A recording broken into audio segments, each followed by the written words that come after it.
লগত লগ পোৱা ডিলে হোৱা কাৰণটো এইটোৱে হৈছে যে ইলেকশ্যন যি ৰেজাল্ট দিনা সেই আমাৰ ঘৰত একটা ঘটনা হৈছিলে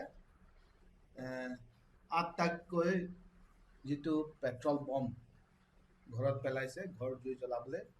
ইয়াৰ পিছত ৰথডাল তাত কি কয় বস্তা বান্ধি জুই জ্বলাই সিটো পেলোৱা হৈছে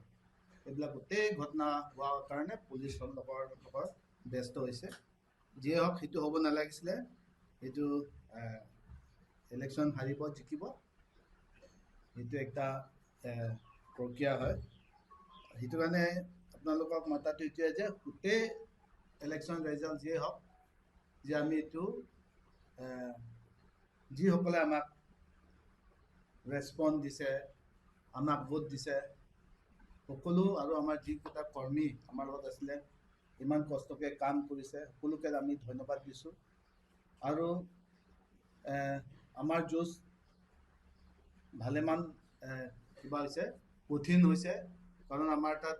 ক'ব গ'লে আমাৰ তাত ৰিচোৰ্চেছ নাই আমাৰ চৰকাৰ নাই আমাৰ তাত টকা পইচা নাই এই টকা পইচা নোহোৱাৰ মাজতো আমি কওঁ যে আমাৰ যুঁজ ভাল হৈছে আৰু কিছুমান কথা চিন্তা কৰিবলগীয়া আনএক্সপেক্টেড হয় ৰিজাল্টকেইটা যি ধৰণত আমি এক্সপেক্ট কৰিছিলোঁ সেইটো হোৱা নাই আৰু আমাৰ অসমত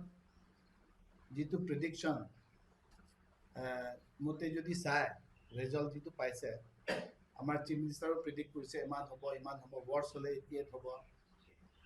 বেটাৰ হ'লে 90 হ'ব বেষ্ট হ'লে 100 হ'ব এনেকুৱা কোৱাটো সেইটো মতে হ'লেতো ইলেকশ্যন পাতিয়ে লাভ নাই এইটো আমি কওঁ যে চিলেকশ্যন টাইপ হৈছে যি হওক প্ৰক্ৰিয়াটো শেষ হৈছে আমি ধন্যবাদ দিছোঁ আৰু আপোনালোকেও আমাৰ লগত ইলেকশ্যন সময়ত যিমান সদায় যোগাযোগ কৰি আছে আমাক সহায় কৰিছে আপোনালোককো ধন্যবাদ দিছোঁ আৰু বেলেগ আমি আজি এই প্ৰেছত আমি বেছি ক'বলগীয়া নাই একটাই কথা যে আমি চৰকাৰৰ লগত থাকিম সদায় যিকেইটাৰ কাম ভাল ৰাইজৰ কাৰণে কৰি যায় কিন্তু এজ এ কংগ্ৰেছ পাৰ্টি আমাৰ আইডিঅলজি আছে আমাৰ বিশ্বাস আমাৰ প্ৰিন্সিপল আছে সেইটো মিলে আমি সদায় ধৰি ৰাখিম আৰু আমি অহা দিন আমি ৰাইজৰ তাত আকৌ বেছিকৈ যায় ৰাইজৰ লগত যিয়ে ৰাইজৰ বিৰোধী কাম হয় সেইটো সদায় আমি ৰাইজৰ কাৰণে আমি মাতি আহিম সেইটো আমি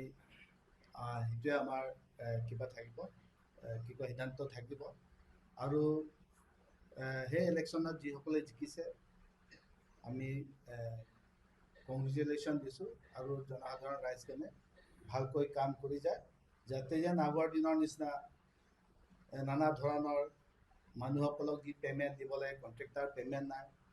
কাৰাপশ্যন সেইবিলাক যাতে নহয় চেণ্ডিকেট ৰাজ সেইবিলাক কমাব লাগে প্ৰতিশ্ৰুতি যিকেইটা দিছে যাতে সকলো সম্পূৰ্ণ হয়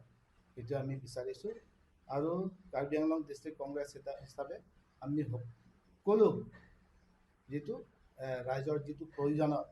আমি সকলো সময়ত আমি ৰাইজৰ লগত থাকিম আৰু সেই যিটো ঘটনা সেইটো হ'ব নালাগে মোৰ ঘৰত যিটো হৈছে কাৰো ঘৰত হ'ব নালাগে আৰু এইটো ষ্ট্ৰংলি মই এইটো কণ্ডেম কৰিছোঁ আৰু শান্তিৰ গোটেই কাৰ্বি আংলং আৰু অসমত বজাই ৰাখিব লাগে আমাৰ বেংগল দৰে ইয়াত হ'ব নালাগে সেইটোৱে মই কামনা কৰিছোঁ যিকোনো খবৰৰ বাবে যোগাযোগ কৰক আমাৰ এই নম্বৰত 9181 307 221